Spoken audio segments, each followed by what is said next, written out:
Hello everyone.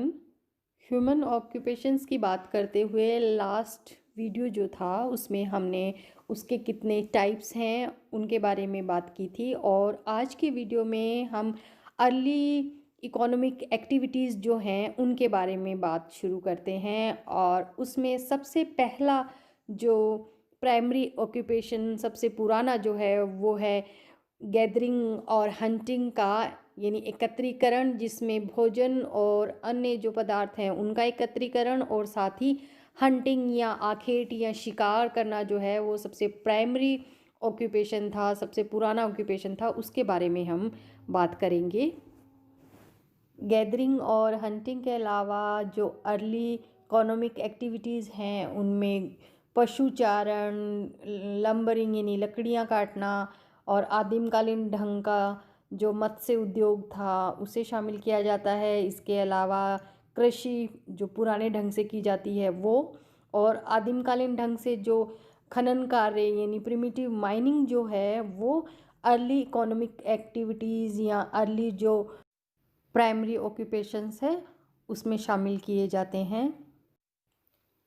सबसे पुराना जो प्राथमिक व्यवसाय जो मनुष्य ने शुरू किया वो एकत्रीकरण या संग्रहण का था।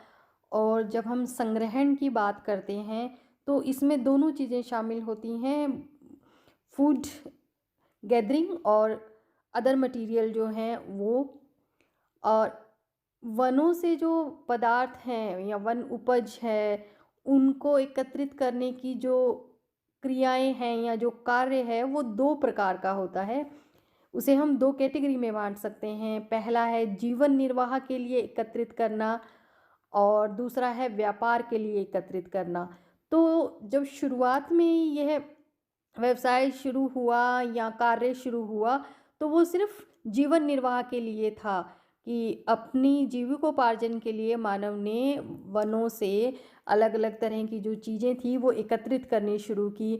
और अभी भी उन एरियाज़ में ये काम होता है जो विज्ञान और तकनीक यानी टेक्नोलॉजी के पॉइंट ऑफ व्यू से अभी भी अनडेवलप्ड हैं, और वो विकसित भी नहीं है, और आर्थिक दृष्टि से भी वो पिछड़े हुए हैं। यानी जो गरीब देश हैं उन देशों में आज भी ये काम होता है। इसके अलावा दूसरा जो है वो व्यापार के लिए एकत्रीकरण। तो उन प्रदेशों में जहाँ पे साइंस और टेक्नोलॉजी का स्तर अच्छा है वहाँ पे कमर्शियल पॉइंट ऑफ व्यू से गैदरिंग का कार्य किया जाता है।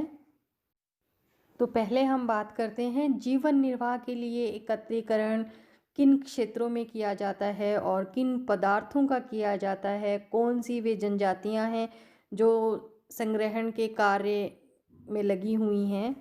जीवन निर्वाह के लिए जो एकत्रीकरण है, अगर हम उसकी विशेषताओं की बात करें तो ये उन एरियाज़ में किया जाता है जहाँ पे आवश्यकताएं सीमित थी और जनसंख्या भी बहुत कम थी, तो मानव के लिए अपने दैनिक उपयोग की जो वस्तुएं थी वो वनों से प्राप्त करना सुगम था।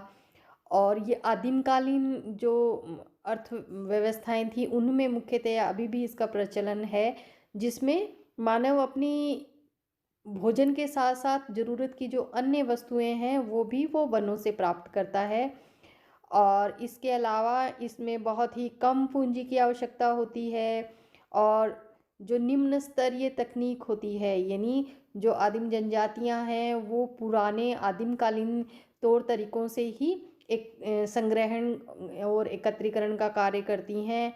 और इसमें मानवीय श्रम जो है, मेहनत जो है वो ज़्यादा करनी पड़ती है, और इसके साथ ही इसमें जो प्रति व्यक्ति उत्पादकता होती है वो भी कम पाई जाती है। तो अगर जनसंख्या कम है, विरल है, तो उसका भरण पोषण एकत्रीकरण के द्वारा संभव है। वनों से जो एकत्रित किए जाने वाले पदार्थ हैं वो इस प्रकार से हैं। सबसे पहला जो एकत्रीकरण या संग्रहण का कार्य होता है वो भोजन के लिए वनों से फल, कंदमूल, फूल, जंगली शहद, ये चीज़ें एकत्रित करना है। उसके बाद में क्लोथिंग के लिए, वस्त्रों के लिए जंगलों से वृक्षों की जो छालें होती हैं, बार्क होती है, पत्तियाँ होती हैं और घास होती है वो एकत्रित करना। और इसके अलावा झोपड़ी या घर बनाने के लिए बाँस, वृक्षों की शाखाएँ, पत्तियाँ, लकड़ी, घास-फूस, ये सारी चीज़ें जो हैं वो जंगलों से प्राप्त की जाती हैं। और ईंधन की जो लकड़ी है वो भी वनों से एकत्रित की जाती है। इसके साथ ही घाव पे या किसी शारीरिक चोट पे या किसी रोगी के लिए जो औषधियाँ होती हैं या जड़ी बूटियाँ हैं उनको भी वनों से एकत्रित किया जाता है। तो एक प्रकार से हम ये कह सकते हैं कि जितनी भी दैनिक आवश्यकताएं हैं उनसे संबंधित जो सारी चीज़ें हैं वो वनों से एकत्रित की जाती हैं। अब हम बात करते हैं एकत्रीकरण के क्षेत्र। तो विश्व के विभिन्न भागों में विभिन्न स्तरों पे और अलग-अलग रूपों में ये काम किया जाता है। और मेनली जो निर्जन जंगल हैं या वन हैं उनमें रहने वाली जो आदिम जनजातियां हैं वो ये कार्य करती हैं। इसमें भूमध्य रेखीय क्षेत्रों में जो तीव्र वर्षा वाले यानी जो इक्वेटोरियल रीजन है जहाँ पे बहुत ज़्यादा बारिश होती है, टेम्परेचर भी बहुत ज़्यादा हाई रहता है जिसके कारण वहाँ पे डेंस वेजिटेशन पाई जाती है, उन एरियाज़ में सबसे ज़्यादा ये गैदरिंग का काम होता है। और इन एरिया में रहने वाले जो ट्राइबल लोग हैं वो वनों में घूम घूम कर फल, फूल, कंदमूल और अन्य जो चीज़ें हैं वो इकट्ठा करते हैं।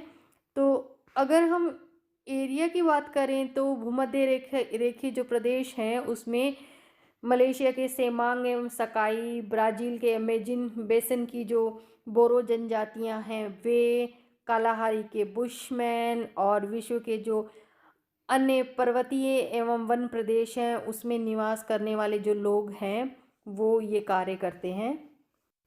और यहाँ पे ये जो मैप है इसमें वर्ल्ड के जो फूड गैदरिंग और हंटिंग के जो एरिया हैं वो दिखाए हुए हैं। तो इनमें ये जो भूमध्य रेखा के आसपास ये कांगो बेसिन और गिनी तट और इसके साथ ये अमेज़न बेसिन और इधर मलेशिया और दक्षिणी पूर्वी जो एशिया के भाग हैं इन क्षेत्रों में एकत्रीकरण का कार्य ज़्यादा किया जाता है। और ये जो ऊपर के उत्तरी ध्रुव के आसपास के जो ये क्षेत्र हैं इन क्षेत्रों में हंटिंग का कार्य और एकत्रीकरण का कार्य दोनों ही किए जाते हैं।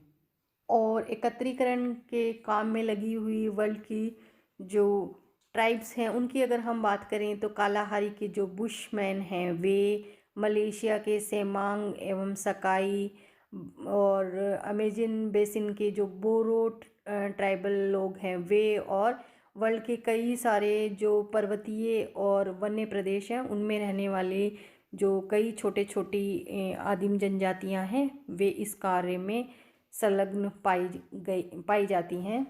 गैदरिंग का जो दूसरा टाइप है कमर्शियल गैदरिंग, उसकी बात करें तो ये व्यापारिक उद्देश्य से की गई आर्थिक गतिविधि प्राथमिक व्यवसाय में शामिल नहीं की जाती है। लेकिन क्योंकि ये जो गैदरिंग होती है कमर्शियल गैदरिंग, इसमें ये यहाँ से जो चीज़ें इकट्ठी की जाती हैं उनकी प्रोसेसिंग नहीं की जाती है, बल्कि ये लोग मेनली इनको वस्तु विनिमय या बार्टर जो ट्रेड होता है उसके लिए ये चीज़ें इकट्ठी करते हैं। तो इसलिए ये प्राइमरी ऑक्यूपेशन में शामिल की जाती है। और इस प्रकार का जो संग्रहण किया जाता है उसके अगर हम क्षेत्र की बात करें तो उनको हम दो उस मेन जो भाग हैं उसमें बांट सकते हैं।